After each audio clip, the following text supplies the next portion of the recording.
and immediately a hard right-hand turn and pull the port one out of gear and put the starboard one in and hard left-hand back turn. And all of a sudden, and I do that. And then as soon as we straighten out, I quick pull that one out of gear and put the left one in gear and quick spin it over the other way. And, just doing super hard S-turns. I figure I have 30 seconds at best to raise a fish here. And he comes up after getting a scoop. He's like, dude, what the fuck are you doing? I'm like, dude, they love it when the dredge comes across. Just like, way more left teaser. And how did it start out? Like, what was the origin story? Too much alcohol. Really? Okay. Says if God wanted us to have fiberglass boats, he would have given us fiberglass trees. It's for fishermen. It's not for taking the wife and the wife's friends. I think that it's a really, really pretty bit. And then there was a blur that went by and ended up in the cockpit, as far as if I can remember correctly. Welcome back, everyone, to State of Sport Fishing Podcast. I'm Nick Carullo, captain of the Showtime. I'm joined with me by Anthony Pino, captain of the Blood Money, and with Hooked Optics. Before I welcome our guests, I would like to say we don't make any money from this. We don't run ads. So if you share with a friend, it'd be greatly appreciated. With that said, let's welcome our guest, Scott Fawcett, longtime sailfish slayer, captained many multiple winning tournament teams. Really looking forward to tonight. Scott, thanks for joining us. Thanks for the invite. Really appreciate it, fellas. Good to see you. You too. Scott, why don't you just give a little intro about yourself, where you started, how you got into this. All right. Well, my name's Scott Fawcett. Live here in Stuart, Florida. Right now, run a 31 Contender OffTheChain. Before that, ran a 54 Willis bone shaker for a while. And I'd say that was my primary tournament boat. Even before the Willis, we had a little 40-foot Whitaker that was named Bone Shaker / Finest Kind. It kind of varied back and forth. And before that, worked with my dad and just kind of family fishing. But always out of Stuart, originally from Connecticut, moved down here when I was about 8, started fishing out of Stuart right then. And after that, it's all history, really. I mean, was lucky enough to rig up with VJ Bell on the bone. He was the primary captain on the Bone Shaker actually before I was. And I mated for him for about 13 years and, or maybe probably 10 years with him. And from there, Joe ended up getting 2 boats. I hopped on the little boat that I had always rubbed and told her I was gonna drive her someday. I knew that, crazy, careful what you ask for, because I knew Joe was never going to get rid of the Whitaker. I knew that VJ and Joe would never part ways. And here I am telling this little 40-foot Whitaker, I'm going to drive you, girl. I don't know how, but it's going to happen. And that next thing you know, Joe buys a second boat, gives that one to me, gives a bigger one to VJ. And, off it went. So pretty cool how it all started. Yeah, man. That's pretty cool. What going back to your time with VJ. I mean, we had VJ on the pod a couple weeks ago. I mean, his reputation precedes himself, and just 10 years on deck with one guy. How did that work, man? Did you guys, by the end of it, you guys probably didn't have to say a word to each other for days on end, just friggin' go fishing. He's a pleasure to work with for sure. Yeah. I mean, there's no substitute for time with a team. And, I definitely, learned that over when I left the Bone Shaker and went to this little Contender thinking, we're leaving an awesome tournament streak. I'm going to still have my mate. And, I figured I would just be able to compete with that thing. But, there's so much to be said for that second guy that you don't need to really talk to communicate with. And, the anglers that can fill in as a mate also and pull a dredge down and, see what's going on before you have to say anything. So, yeah, there's a lot to be said for a team. So VJ, Joe, and myself, we were together for a long time. It was excellent. Awesome. And that Whitaker, that's the boat, that's Salazar's boat in Guatemala now, right? Yeah, still the Finest Kind. Yeah. It finally made it down to a place where it deserves to be. The Atlantic in the fall months was a hard place for that little thing. Yeah. So she paid her dues, and now she's down there where it's nice and calm for her. I think it's caught some sailfish. Oh yeah, that's a fun little boat. And the Whitakers, or not the Whitaker, the Willis is up here. It's called the Chaser now. Up here, yeah, I've been watching that thing for sure. I fish up alongside you incognito a little bit up in Ocean City on a boat called the Martha D. a little 52 Viking. We didn't fish the last couple seasons because of COVID, but I got for you. 3 or 4 years leading up to that, I had been there. So Nice. And so then you made the transition to the Contender. You went straight from the Willis to the Contender, or did you have another job in between there? No, pretty much did that. I got you. I bought the Contender when I was on the Willis, and kind of gave Joe notice. And because we had been together for so long, like I said, I mated for him for probably close to 10 years. And then I ran the boat for another 10 years for him. So we were family. So I gave him notice. And 11 months later, I finally got a job offer that I just couldn't refuse.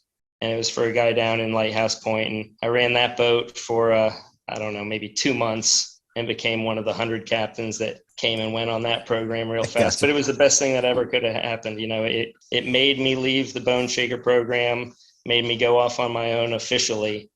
And, that was the best choice I ever could have made. Do you feel like, I mean, you were close to 20 years with Brun program, right? With Yeah.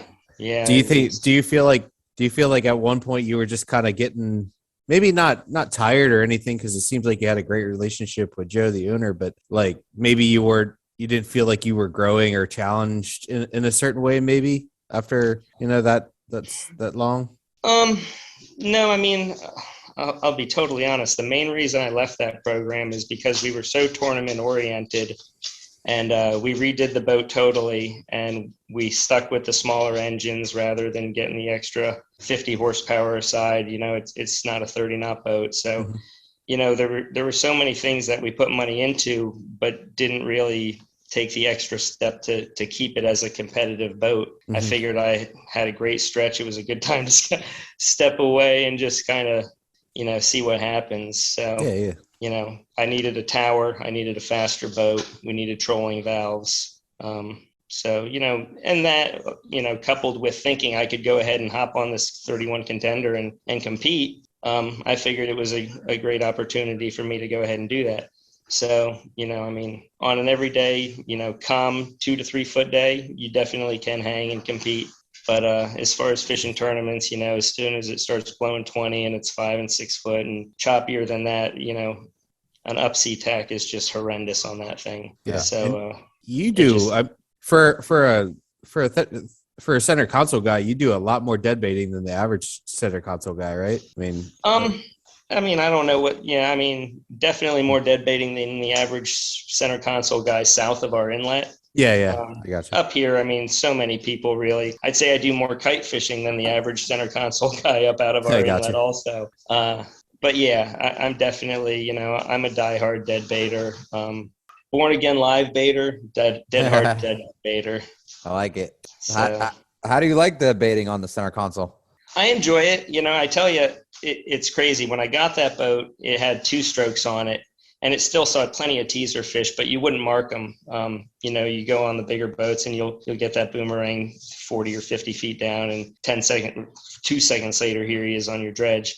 And you just wouldn't mark the fish with the 2 strokes. And then I went to the 4 strokes, and first day I'm bottom fishing and I see a fish finning, and we slide over there, and it's the first time I've ever baited a fish without turning the engines off. So I slide over there and cast the bait, and I hear this obnoxious noise, and I quick run back there, kill my engines, and it's my live well pumps. So, just going from the 2 strokes to the 4 strokes, I could hear my live wells. So started marking fish.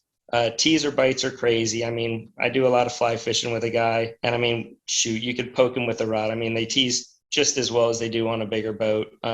Your only disadvantage is on a choppy upsea tack. But, I make a joke that I want to set the record for tagging more sailfish, or tagging the most sailfish without catching any of them.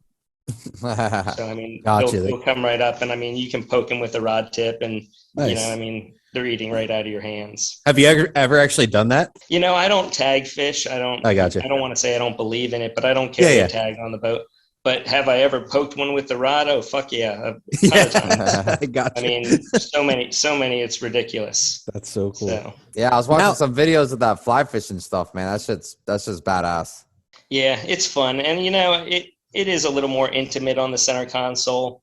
So I enjoy it. And with the 4 strokes being so quiet these days, you can literally hear that sail come up and and eat. It's like a trout sipping on a dry fly. So That's awesome. Yeah, I mean, I really do enjoy the center console. I mean, I've got this new one coming. Hopefully it should be done in April. And, at the point where you're buying a brand new 39, I mean, if I wanted a sport fish, I could definitely go ahead and buy a sport fish. Yeah. So we'll do one more ass whipping on the center console until I'm so old I need to step back up onto the bridge. Wait, so How old are? Go ahead, Anthony. Go ahead, Nick. Go ahead. I'll say you ordered a 39. Yeah, should be here in April. There you go. A little more comfortable. Oh man, I'm excited. Upsea tax will be a little more comfortable. People won't be getting douched every time we turn. Yeah. You'll be a lot higher too, won't you?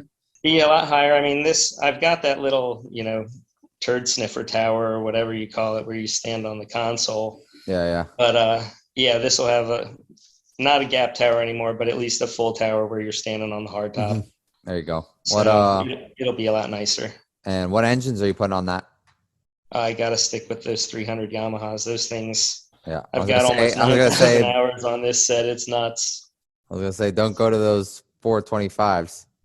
No, I'm not changing anything. I mean, I did have a ring stick at 4,400 hours or something, but I mean, those things have seriously been less maintenance than a diesel would be. I mean, I don't have any cooler issues. I don't have any turbo issues. I don't have to do any maintenance as far as anything. I mean, 100-hour service takes a half a day and you're done.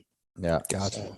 So, I hope I'm not jinxing myself with all this talk. So. You hear a lot of people talk about harmonics and stuff like that about big boats and little boats. Scott, do you obviously, I mean, you fished on enough diesel versus outboard boats to really, really have a good grasp of, do you think it matters, or just that the guy driving the percentage of like really dialed in professional guys on, dead baiting for billfish typically are on bigger boats, you be an exception, I think that harmonics obviously plays some point. I don't know as much attracting a fish as maybe discouraging a fish. Okay. On a bigger boat, I mean, I'm always getting my wheels checked. I'm always polishing them. I mean, I'm big on vibration. I mean, I don't want any vibration at all.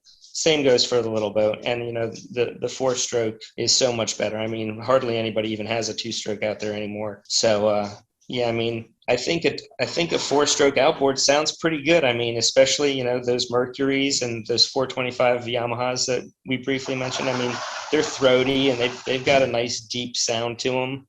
I think the biggest disadvantage, and I'm waiting for an outboard to do this, is like have a trolling mode where your exhaust doesn't go through the hub, where you can have like an above water exhaust. Might be a little bit louder, but I mean, it would just clear up the white water for whoever's trolling. I mean, it would make all the difference in the world. Yeah. So they're doing it in reverse, so you don't cavitate. So now they just need a little button that you can hit when you're going down sea and you want to just disappear. Yeah. Interesting. I like it. Yeah, that's. But yeah, I think harmonics play a little bit to do with it, but not as much as a good dredge. Yeah. Yeah. Let's go into that then. How do you normally fish? Say if you're just going on, maybe not fly fishing, but just a regular Stuart day. Right now there's not a whole lot of bait around, so I'm pretty much, and I even started my whole career, probably the first 3 or 4 seasons of tournament fishing, with one dredge and one squid chain or one chain of sort. And my theory being, if I'm going to rig 80 mullets, I'd rather put them all on one side, or 80 ballyhoos, put them all on one side, because schools of bait don't swim separate. They might fork apart, they're swimming in one and then they'll split apart and then they'll come back together, but they don't, consistently swim side by side. So I always just fished one big dredge and one chain anyways. If there's a lot of bait around and if there's a lot of fish around, I do end up going to 2 dredges and 1 chain. Just because if I'm only fishing one dredge, I find myself favoring that and turning, turning a direction that I want to see that dredge in, where I would rather turn a different direction, but I know that I won't get to see the other teaser. So, I kind of find myself chasing my tail if I'm only fishing one dredge and the fishing, doesn't support it enough. How's your, how do you set up your dredge? Because you can't pull yours off you don't have riggers to handle that, so you pull it off the rod tip, or? I actually shoot for probably 20 years now. I've been pulling it off of a Canon, just a downrigger, and now I've upgraded to the electric downrigger, and that thing is tits, dude. I mean, from, you hook your dredge on, you put it in the water, and you stop it. So then you've got, just like your Maya epox or your LP, you've got your O stop, and then from there, it memorized where it was the last time you fished. So you hit a button and it goes back to your preset or your last setting. And, you can set all your stuff out. And, for instance, so I'll pull the boat back, if I want to impress somebody, I'll clip my dredges on as we're chugging out there. I'll have my baits clipped on the rods. And as we slow down, I'll go ahead, slow down, toss my dredge in the water, menu run, toss my other dredge in the water, menu run as my long rigger's going back. Those things are going back to 85 ticks or whatever, so about 40 feet behind the boat because it's a block and tackle. By then, I've got both riggers in the pins. I've got a flat line pin down, a short rigger, and literally, I mean, you can set out by yourself in 30 seconds. Wow. And then from there, if you want to get real fancy, you go over and you hit another couple buttons, and it'll prospect for you all day.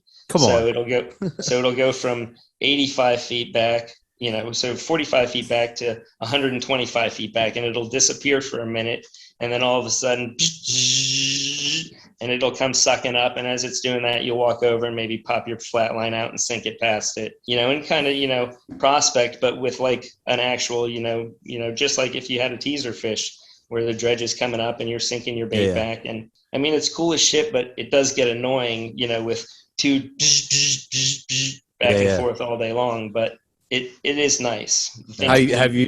Do you use that as a tactic sometimes? You say you mark a fish or something like that, and you just get that thing to sink it back there and wind it up. So, I used to sink my dredges so much more.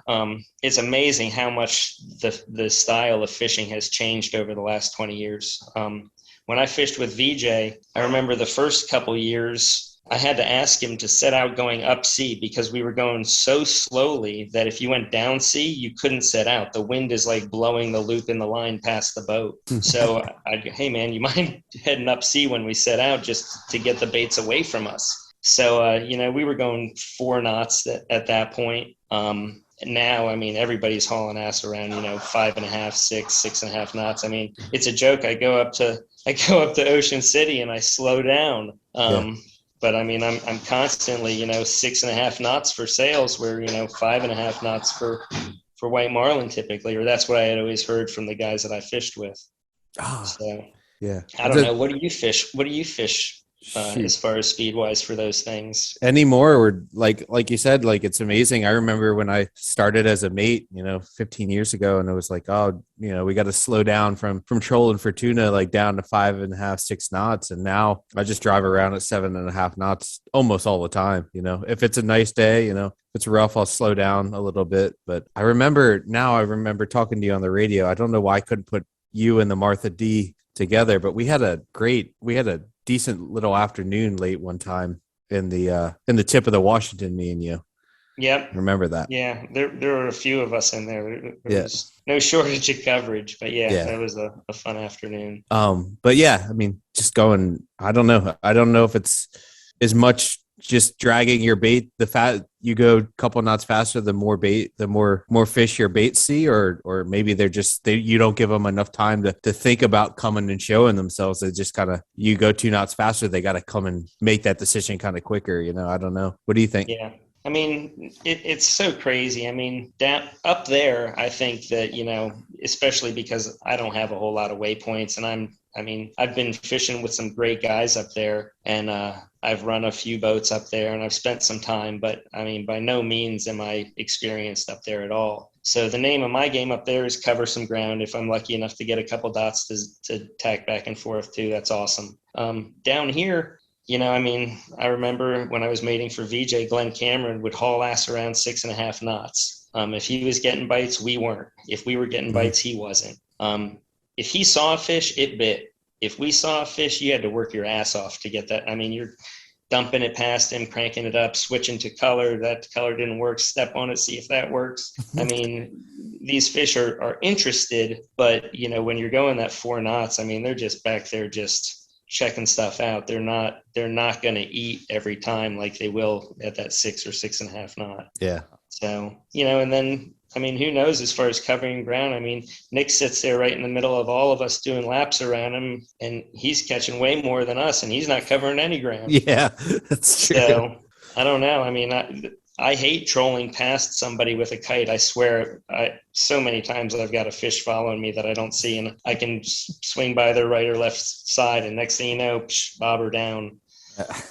So I don't know. Crazy. That's crazy. It's somewhere along the line there. They just, that Palm Beach Stuart line, they just switched to live bait somewhere along that line there. It's pretty weird. They do, especially the last few years.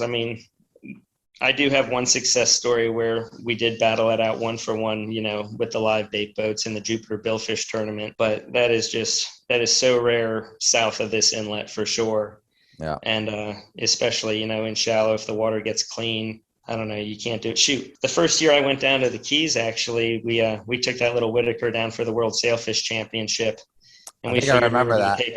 We were going to take our trolling tactics down there and show everybody what Stuart was all about. And fishing was slow leading up to it. So, it wasn't going to take much to win the tournament. And we pull in there, rig up our stuff, and go out for a quick half day or something. And we saw some fish. I think we ended up catching 3 and saw another 3 or 4 just in a couple hours. And we got back and everybody's like, holy shit, the Stuart boat was trolling, and they saw a bunch. And, I had never fished in a place where you could see the fish from way downtown. Here he comes, he's coming to the teaser. And you could go in and make a sandwich, by the time it got there because the water was so clean. And we thought for sure we were just going to, the next day we were going to light the world on fire. And next thing you know, the grass moves in and we couldn't troll. We couldn't set a dredge out. We couldn't set a bait out. It was just the most horrendous experience of my life. So the next year we live baited there. I remember that because that's when the tournament was really big. That's when we had like 80, 90 boats in that. Yeah. It was a good turnout the first few years. Yeah. So. Yeah, that was my first years with Ray back then. And actually, now that you say that, I remember that boat now trolling. I remember like, oh boy, like that's something different, We didn't know what was going to happen. Yeah. You were with Ray then? Yeah. Oh, you guys won it that year, right? I was on the other boat, but yeah. Okay. Yeah. All right. Yeah. Yeah. I remember talking to him while we were down there. So. Yeah. All right. Good old days. And then, so the rest of your spread, Scott, is, do you only fish one flat line on your boat or? I'll vary. I really like a short rigger, especially, if I'm not in the tower and if I don't have somebody to really watch that dredge. I think a short rigger over top of the dredge really will, that'll produce a bite that you don't necessarily see. Mm-hmm. So it'll look like a bonita. All you'll see is the bubble trail going back down in the water. But I really like a short rigger over my dredge. In a 4-rod tournament, I'll fish 2 flat lines and 2 short riggers. Mm-hmm. I like a real tight spread, I think it encourages multiples especially. Yeah. And obviously, your hookup ratio is that much better if you can get the bite, that much closer to you. So what hook are you using? So I'm using a Mustad Ultra Point still. I've kind of teetered back and forth, and I'm not 100% sold on that anymore. When it first came out, it was an awesome hook, but then it's changed to casting a few times. And all in all, it's good. But you're using the new shape or the old shape? I'm using the new shape still. The new shape. There was an old shape that they did away with. No, but they still have. They brought it back now. So they tried to bring it back, and the first batch they did, the eye was off and it was breaking our snells. But I disagree. I think that it's not the same hook. If you got some 7.0s though, we should meet up and compare, because I did just find a box that I'm saving for the White Marlin Open, because those things don't miss. Yeah, I agree. Those old shape Mustads, they don't miss. I don't know if they were really classified as really a circle hook though. I don't know. That's what the box says. It says tournament approved. It's all good. It says tournament approved circle hook, that red, gray, and black box. Yeah. So. Yeah, I remember we bought it when they discontinued that hook. We found I forgot how many thousand hooks in Puerto Rico, and they were the red wire hook. you remember that when they did Yeah. like some of them the red wire, and we spray paint, we put them all on like a foam pad. And we spray painted them black, and just the tips were red. And we used them for tournaments until we ran out of them, and they worked just as good. We were like, damn, maybe it was something with the red hook. Yeah, no doubt. I had a mate that ended up putting some red floss on the mullets, and every time we saw a fish to that thing, he's like, "It's the red floss, dude. I know it. It looks just like his gills." I'm like, dude, you don't see red gills when they swim by you. Yeah, crazy. You want to create some panic, man.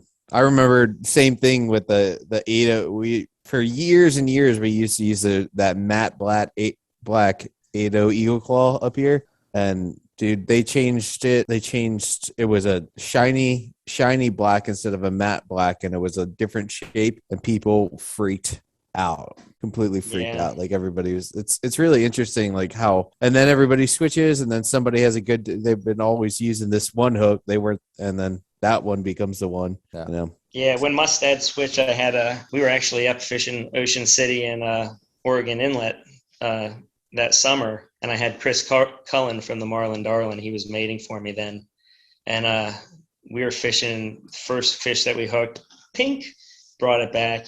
Scissor lipped it. Pink, scissor lip. Are you kidding? Pink. Next thing you know, I grabbed one, and every one we pulled, the eyes were just a little off and cutting the line. Oh, so we're in the middle of a tournament, retying different hooks, and just it was a mess. So, but they got it back together now. I'm still a believer. Are you still using the Eagle Claw? No, I use a 7.0 Mustad. Been pretty fortunate with it. Yeah. And where are you at, Nick? Mustad. Yeah. You use a 7.0 or bigger than that, or smaller?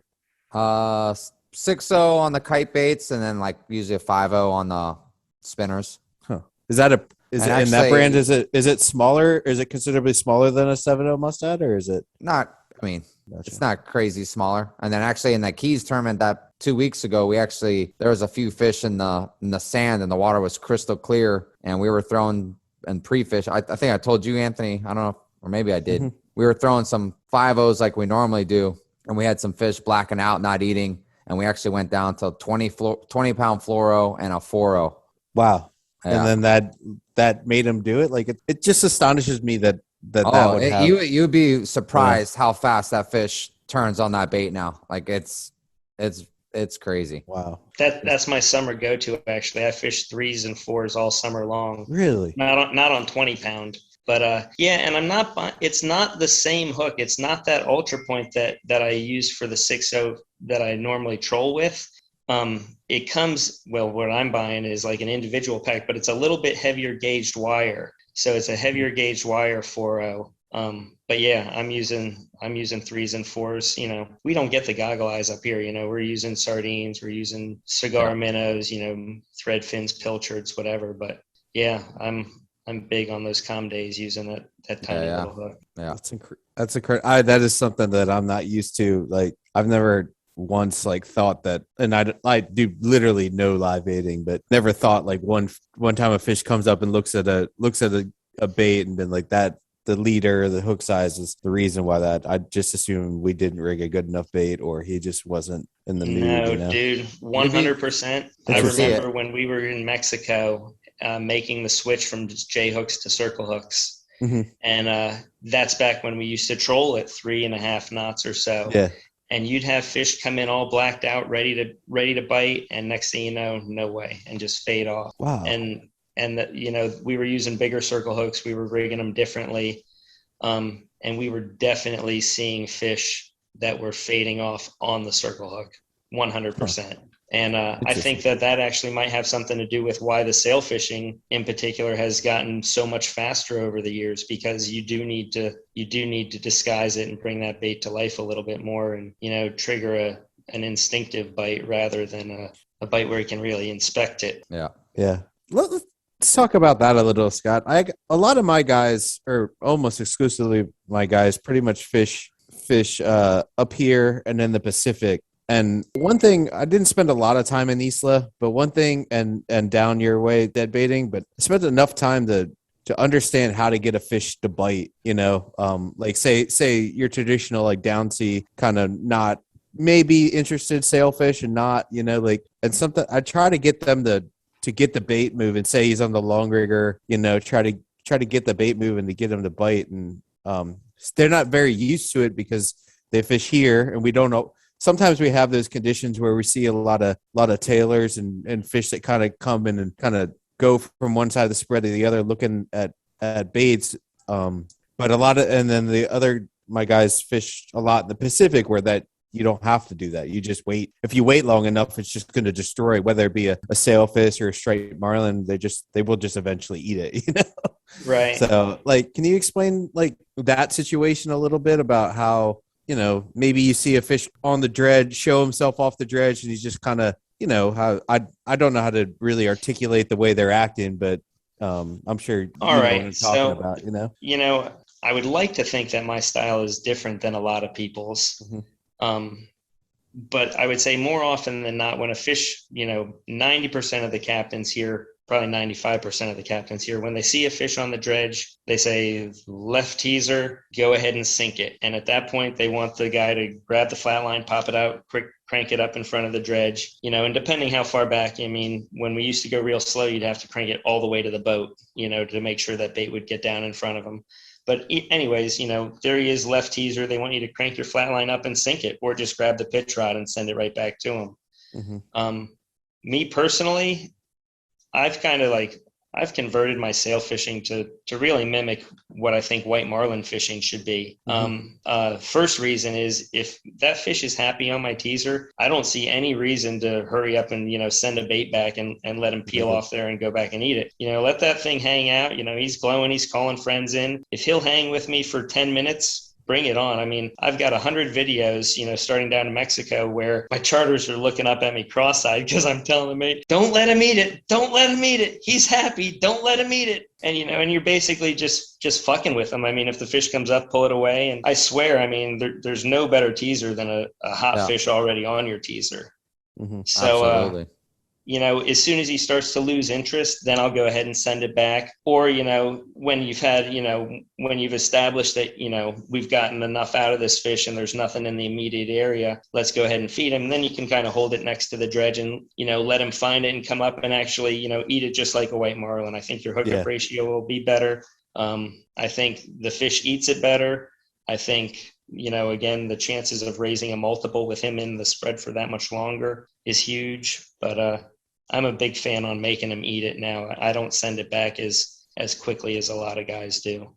And kind of the best part about fishing is seeing them eat it. Why would you want to? I see why you would want to sink it, and it's a proven tactic that they'll turn around and eat it. But it's way cooler to watch them eat it right off the back of the boat, No doubt. We've spent all day long waiting to see this fish, and the first thing you're going to do as soon as you see him is like shoo him. Let's pull him up into the spread. Let's see how close we can get him. Let's poke him with the rod if we want. But keep that fish in the spread as long as you can. Enjoy it. Let him call other fish in. If he starts to lose interest, I don't mind at all. If he starts to lose interest, you can go over there and kind of pump your dredge a little bit and, get it to breathe a little bit. And next thing you know, he fires right back in on it. So, when you do it enough, you really, the guy fly fishing helped me so much. When you're not in a hurry to hook these fish and you're literally just teasing them, and if he's not eating the shit out of it, this guy didn't even want to catch him on a spinning rod. If it wasn't going to be on the fly, just let him go and we'll move on to the next. So, you really get to learn what these fish will do. And they're so darn aggressive when you let them become aggressive. If you give him the bait a little and then take it away, it's on. He's going to attack it. And from now on, anytime I see a fish on the long rigger, just like you said, get it moving. If he's following it, we don't need to feed him back there. Let's get him all the way up into the spread, get it tight, and then we'll go ahead and let him eat it. But, I'm so big on averages. So, get that fish close if you can. Yeah. Nice. Yeah. Like you said, one of our biggest recipes for multiple hookups is when we hook a fish, and if you could position the other kite baits on top of that fish while you're fighting them, you're going to get yourself a multiple a lot of the times, don't get me wrong. Sometimes you're not going to get that second or third fish, but a lot of times, especially when the fish are pouring through and you set up your kite baits on top of that fish, jumping or swimming down sea. We've raised 6 bangers while you're fighting, just one fish. That's the best teaser you could ask for. Like, hey, what's going on up there? Agreed. 100% for sure. Quick break, everyone. We usually don't run ads, but considering it is holiday season, we'll be running sales up to 50% off. So please check out our website at billfishgear.com and also check out our co-host website, hookedoptics.com. Thanks for listening. We had some last week being in Mag Bay, and we would, once the fishing got really good, my uncle and my dad were there, and my uncle would just want to keep on setting the longer gears out. And we were, these things were massive. The guy driving the boat wasn't super aggressive. So we would get a longer gear bite and get them strung out. And then there'd be like 6 behind the boat, and we'd hook all them, and the longer gears takes forever to catch, Right. And I finally convinced them to be like, look, there's enough fish around here that we should just teaser and dredge fish. And then once we get enough up behind the boat, we'll throw the baits out and try to hook them all at one time, Exactly. And it's just so much it seemed like even if, say, for example, we went by a bait ball, they had to go down to the dredge because it seemed like it took, 30 seconds to a minute to get them to come back up. They're far more easy to get off a bait ball than, say, the Isla Mujeres sails. You troll by it with a spread out. You don't have to do the wind and drop thing. You can they'll come off there. I think they go down to the dredge, look at it for a little bit, and finally show themselves. But it seemed like, if we kept one on the teaser for a while, then next thing you know, there'd be a lot more, Right. So how'd those things fight? I've never been to Mag Bay, but I have caught a handful of striped marlin. I've been there 3 times. None of those days were really, I think one day we caught 65, which was really great for my group and the boat we were on. They were very, very angry, and they jumped around they jump around like a billfish for a while, and then next thing you know, like a white marlin, say, next thing you know, they were down, typically swimming offshore like a blue marlin, and you would be stuck fighting them. I mean, we fought many of them for close to 20, 30, 40 minutes, and it was, you had to really use your imagination with the boat to get their head coming up, and put some and you had to really put pressure on them to get their head coming up every, it was one of those things where, you get a crank or half a crank, and that's what you basically had to parallel them with the boat and try to get them up like that. It was how those guys, I mean, and they said this last trip, they seemed especially large. But I mean, I'm just baffled, and I'm sure I'm not saying that the guys over there that they don't catch 100, because the crews that are doing that in a day are obviously more than capable of it. But you have to drive like an absolute fucking maniac to catch 100. Dude, those things, they're strong. I mean, I was blown away. I mean, there was nothing fun about catching them at all. I mean, they ran real far, and the ones we were in the Galapagos, and I mean, they jumped a couple times in the middle of the fight, but I told the mate, I wanted to get some pictures. I'm like, Moki, get them to jump. He's like, no, Cap, not here. They don't jump. They don't jump at the boat. I would say, I mean, I've never been there, but my uncle's been there, and I said they're probably not as big, but I mean, there had to be a couple that were, between 150 and 200 pounds. I was just like, look at the head on that thing, because they got a really weird, goofy, their kind of head's a lot bigger than, their proportions kind of weird. At least some of the ones I saw, they just look kind of goofy. But yeah, they were just incredibly hard fighters. And, I felt like if you didn't get them in the first minute or two where they were jumping around, you were in for a pain, I mean, I could. Yeah, ours were a workout, no doubt. I mean, and it's really fun because, you get a sailfish, white marlin fishing, you kind of be able to get back there and pop them off real quick. They made you earn it, man. And like I said, to catch 60 to 100 of those things, you got to have a group that's really in tune, and a guy that really, really can drive a boat, man. I don't need to catch that many, but I'd sure like to have that many yanking on my chains for sure. Yeah, I mean, you see 2 on each teaser and 3 on the dredge is pretty incredible. I spent a lot of time in the tower just trying to catch some things with my video or with my phone, and just kind of just looking, just trying to study how they act, and seeing how many more you see up there versus what they see downstairs is pretty. The difference is stark, I tell you, that was a huge advantage that I was lucky enough to get in on with VJ. We had that little Whitaker with the tower. and I'd sit out. And as soon as I sit out, I'd go up to the bridge and thumbs up to him. He's like, all good. I'm like, okay. So, and I'd go up to the tower. And I mean, we joked that I was going to put a fireman's pole on that thing because you could slide down the rails so fast. But being up there and seeing how they do respond to the teasers is just, I mean, it's a huge advantage, you know, just to know what they're going to do, you know, when you turn this way and that's so funny, you know, the difference when we were initially fishing that 4 knots, you know, it was always the outside teaser because, you know, you'd make that turn and it'd come across a wake and speed up real fast. So, you know, the outside teaser would always trigger the bite. And now it seems like, you know, we're hauling ass and you make that turn. It seems like the inside teaser definitely seems to show a little bit more for us here. So, you know, I mean, just seeing stuff like that definitely goes a long way. Do you think overall, like, trolling, like, it seems like, I don't know, when you switch a chain out or, you know, fix your dredge and then next thing you know, you're getting a bite like right away. Do you think, or like you said, when the boat's in the turn, do you feel like, man, maybe like the fact that it's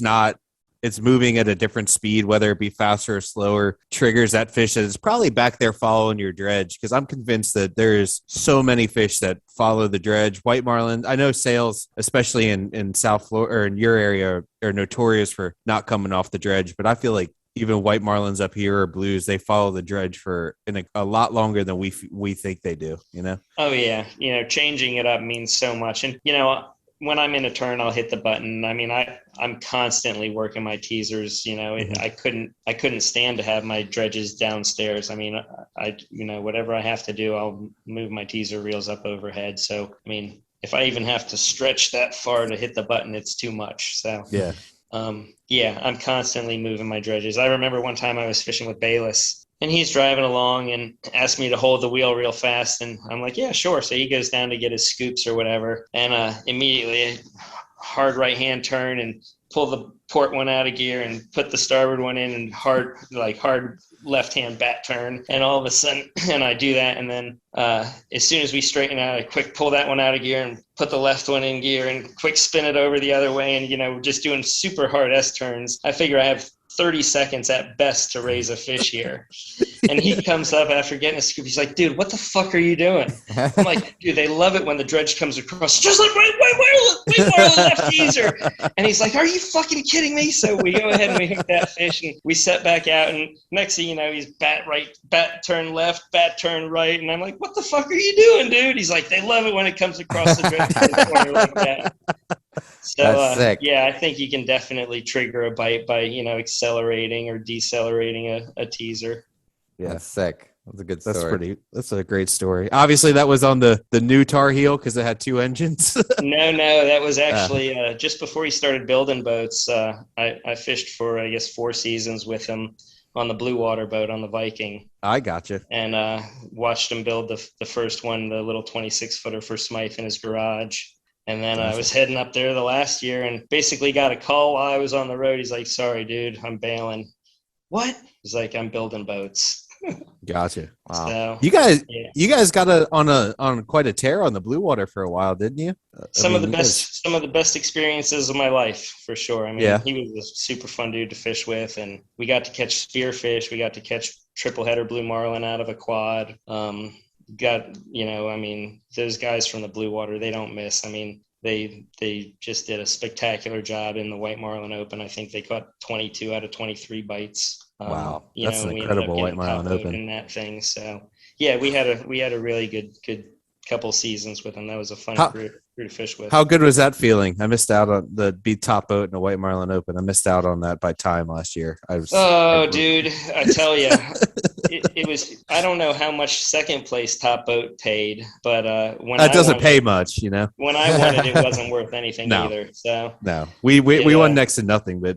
It was just, I don't know. It'd always been a dream. You look at the people that are on that list because they give the pamphlet out in the top boat, and it's like, and those are like the guys like you and Bayless. I think Bull Tolson's on there, you know, Ryan and John Duffy and, you know, Keith on the crazy, like all the guys that I've always like idolized. And I'm like, man, I was almost there. Like you'll get on there. When you do, the one recommendation I have is when they ask you your ring size, get the biggest one they make.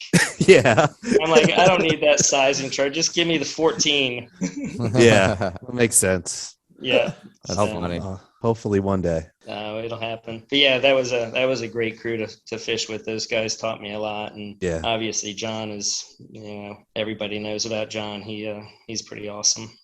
Yeah. It's like a mythical hero for us younger guys, I may have said hello to him once on the dock of those Sweatiest. I don't really know the guy, so he's just like a hero status for me still. So. Zeus. Dude, I totally know what you mean. I mean, it was so surreal. I remember I actually interviewed for a job with Dave Berard, and I told him what I needed to make per week, and it wasn't going to work for the program Dave was looking for.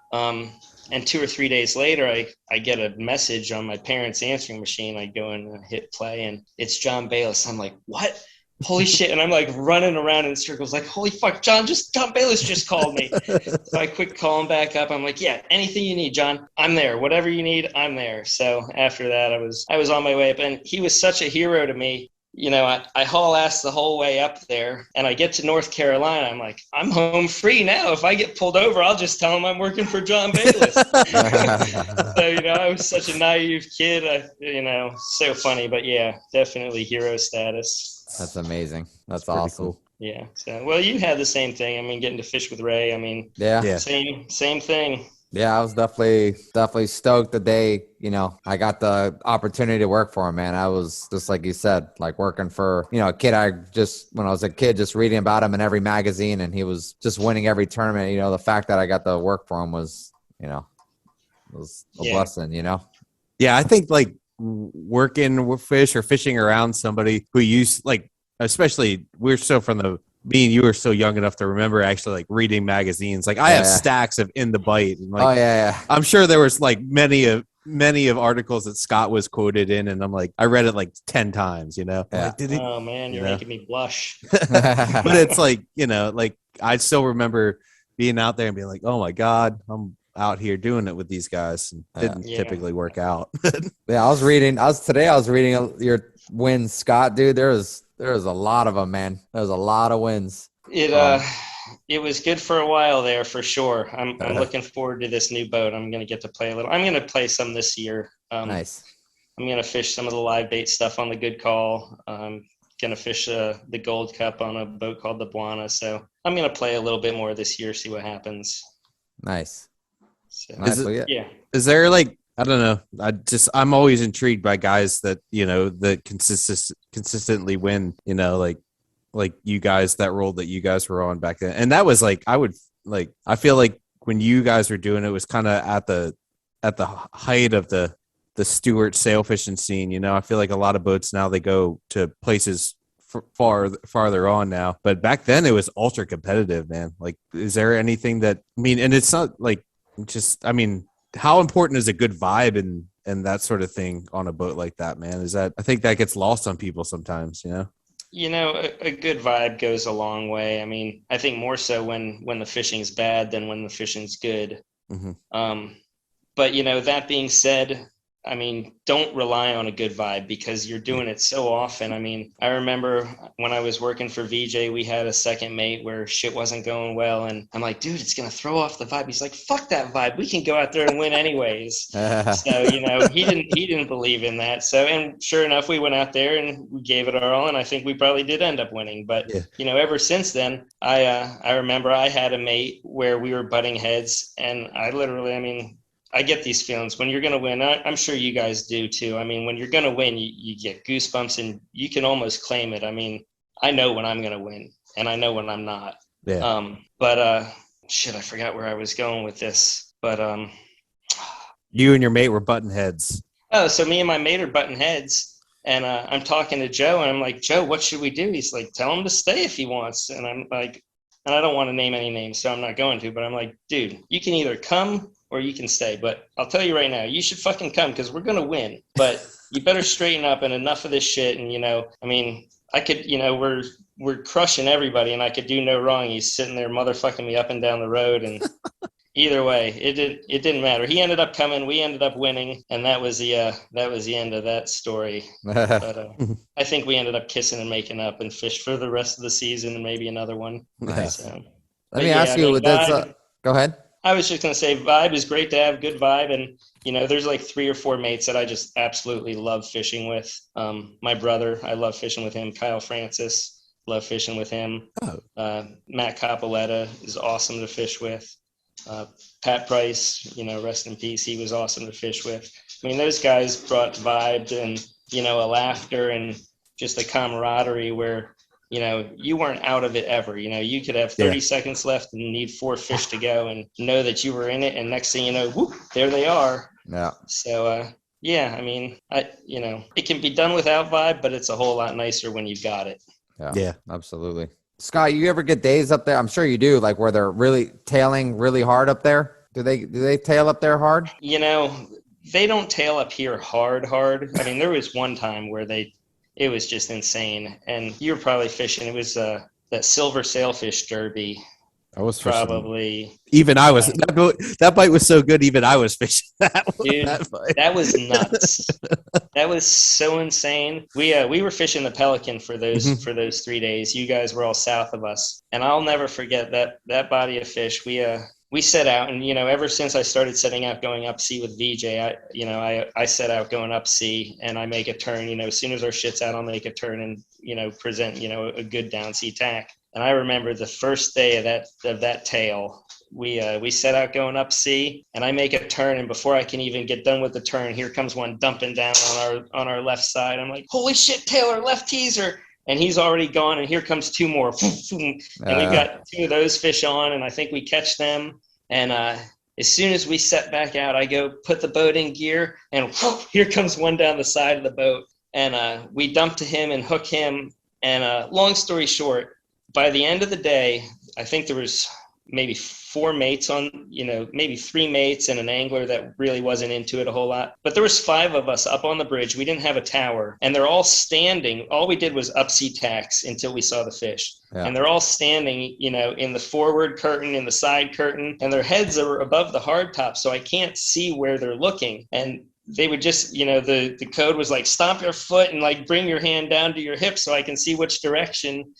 And we fished all day long that day, the next day, and the next day, bouncing fish off of freighters, 4 bangers, one after another. I mean, it was unreal. And I think we caught 58 in those 3 days. Wow. Which had been the Pelican tournament until Dave Grubbs just annihilated it a couple of years ago, where I thought he was going to catch 58 in one day. Wow. Why? I mean, I'm always so intrigued by the sailfish, and we talked to Quint about this, Nick, but like it's so condition oriented for those sails to act, to be like, why? I always ask people, guys from South Florida, what their thought is about why they bite on a north wind, I mean, I know that about the current and everything going against each other, but like, what brings that incredible fishing? Does anybody have any idea?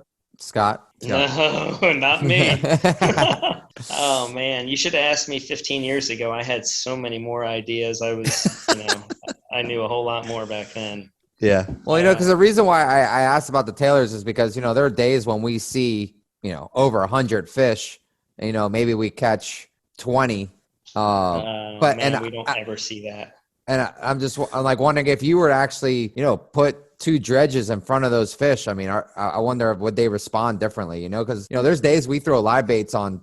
You throw it every 10 fish you throw a live bait on, only 1 eats. And they're just hauling ass. They're like going to Isla. They're like, fuck you, I'm out of here. Yeah. So I mean, on that, we've only had maybe 2 or 3 days where I could even compare to like what you're talking about, where you see 100 fish. That first day is one that I would say. And man, almost every fish we saw, I feel like it ate.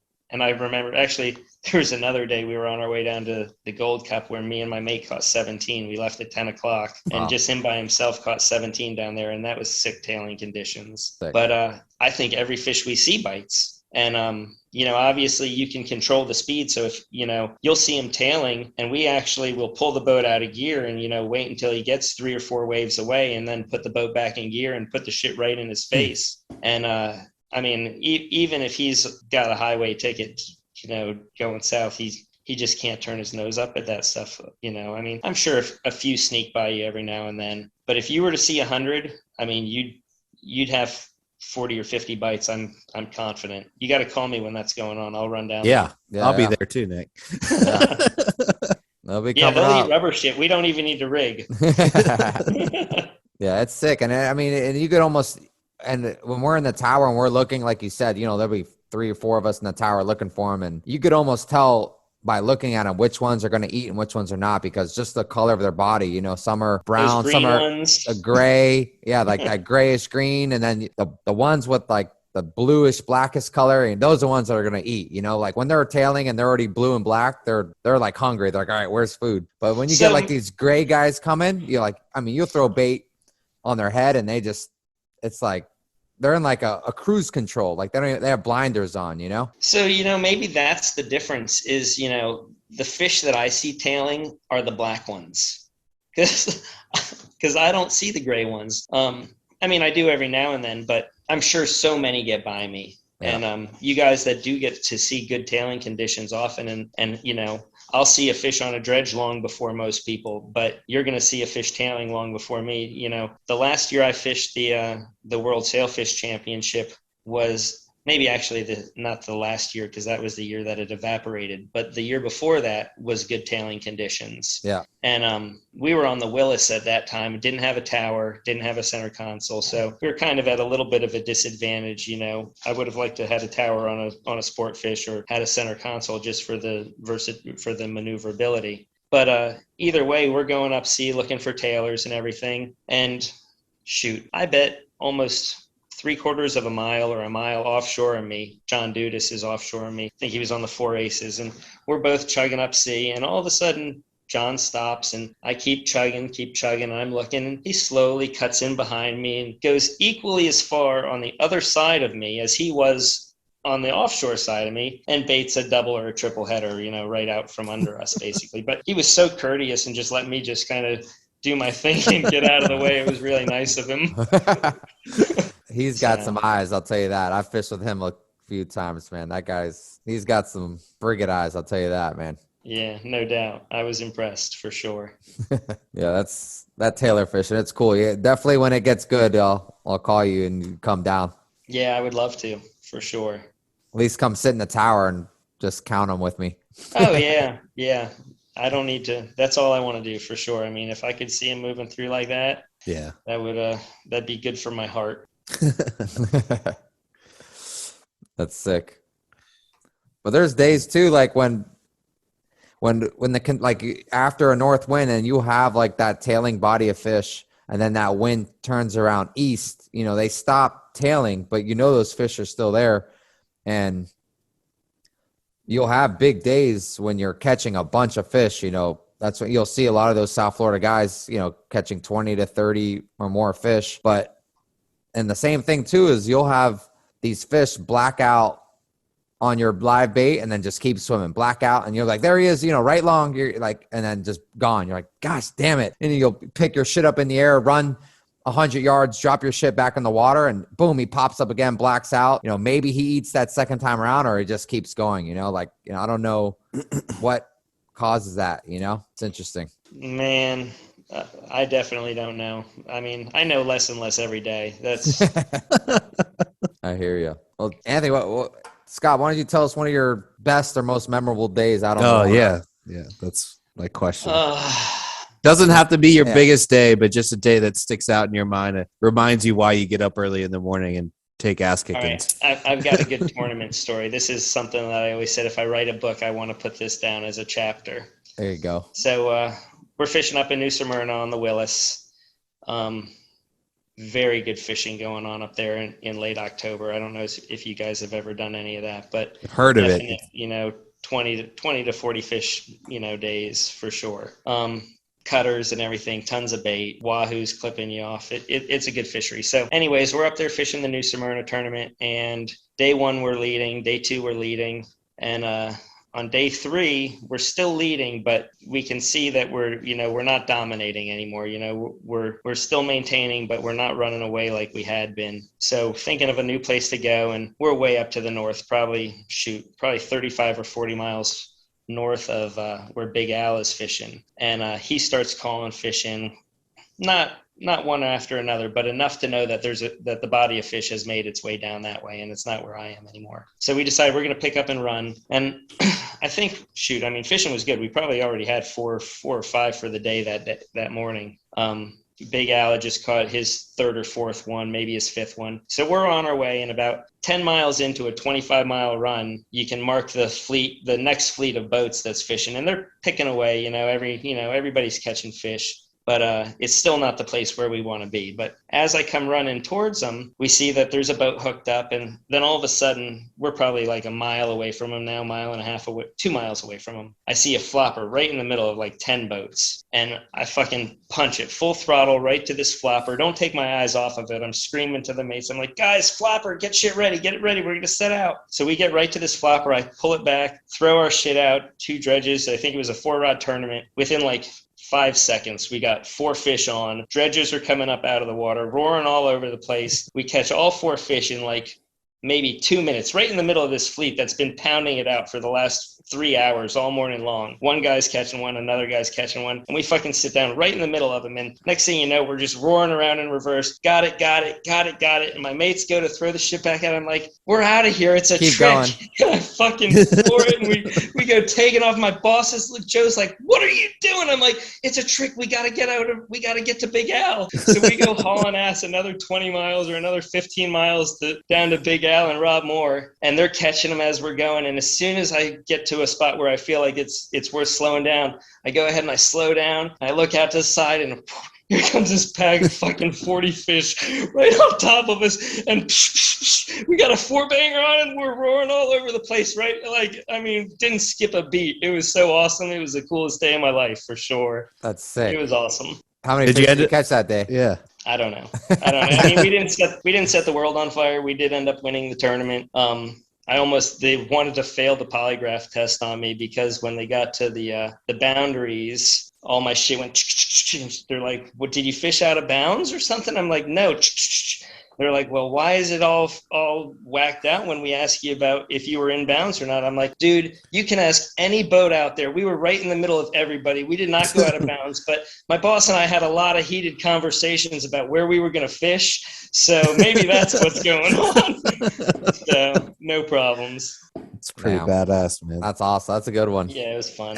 There's nothing like catching some fish and then leaving and just keep going. Dude, the coolest thing ever. To catch 4, it was no lie. It was like in 2 minutes from start to finish, we caught all 4 fish. And we're like on plane again, and the fleet's just like, so yeah. And then to set back out on a load that like everybody could see, it was just, this is where we want it to be. That's sick. That New Smyrna area is that area is so like just kind of underrated, like as far as like a well-known fishery. Do you think, Scott? Like, it just seems like, I tell you, when the fishing is going to be good, that is a good place for it to start for sure. Mm-hmm. And that's where it was, just shy of that a couple of years ago in the Pelican when they caught the 45 or 50 in a day. It seemed like anybody who got up there was catching 25 or 40 fish. And that was in the Cape Canaveral area. You get that hard east wind and it blows all that stuff into the pocket shallow, and there's no current, and they just kind of mill around there waiting for something to happen. And then all of a sudden the wind blows right, and that northwest wind, they start tailing, and it's game on. How far is that offshore there? Like 40 miles or something? Maybe not even that far. Maybe off of New Smyrna, it's probably 40, but off of the Cape, probably 28 or something like that. But shoot, the last time I fished out of St. Augustine, I think we ran 96 miles each way. Oh, wow. Running down to the south there towards the Cape. But, if I run 96 miles and I'm not in 1,000 fathoms, yeah. Wow, that's awesome, man. That's it. Stories. How about you guys? What are your guys' highlights? Nick, I heard one about you with kite lines bouncing off of other people in the towers and stuff. Well, there's been plenty of those. Oh yeah. Well, yeah. What's the highlight for you? Oof. I don't know. I guess. Just one that comes to mind right now is I guess 2 years ago when we won the last tournament of the Sailfish, basically the last Sailfish tournament of the year, which basically, gave us the, the overall circuit, crest win.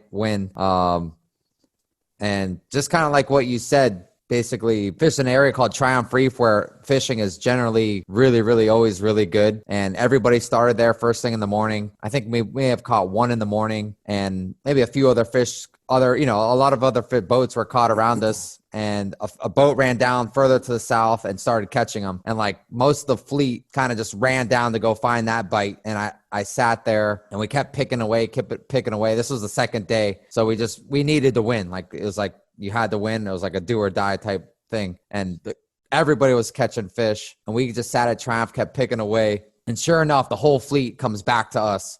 And now we're like just covered up. I mean, like you said, we're kite to kite, tangling kites with other boats. And it got pretty aggressive. And I just remember, like you said, a flopper inside of everybody. I saw there was like no possible way for me to get into there except like reel everything in, cut everything off, like just fucking start over.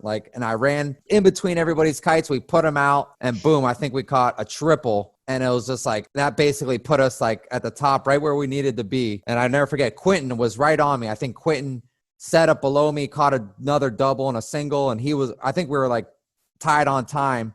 And there was like literally, I think 30 minutes left in the tournament. And like me and Q were going back and forth. And sure enough, I see another flopper. I mean, way offshore. And I'm just like, fucking bring everything in. We're running offshore and we fucking bring everything in. And we run through like 4 different boats and another boat set up on the flopper. But I knew that he had set up on the flopper. Like he didn't give himself enough Not room. below it. Yeah. And I set up literally kite to kite with him. Like, I mean, we could talk to the other boat. And sure enough, I look and I'm like, right middle, right short. And they popped up, caught both of them. And I mean, I never forget calling in those 2 fish on the radio. I probably blew out the eardrum of the committee boat. I mean, I said it so loud because I knew like that was the dagger, that was it. So that was a good one. That's cool stuff. That's pretty cool, man. What about you, Anthony? I had a day September of last year. We had like September fishing in Ocean City has been kind of a hoax the last couple of years, but the summer before last, I guess it would have been 2020. Had a day later in the year where I went down that area.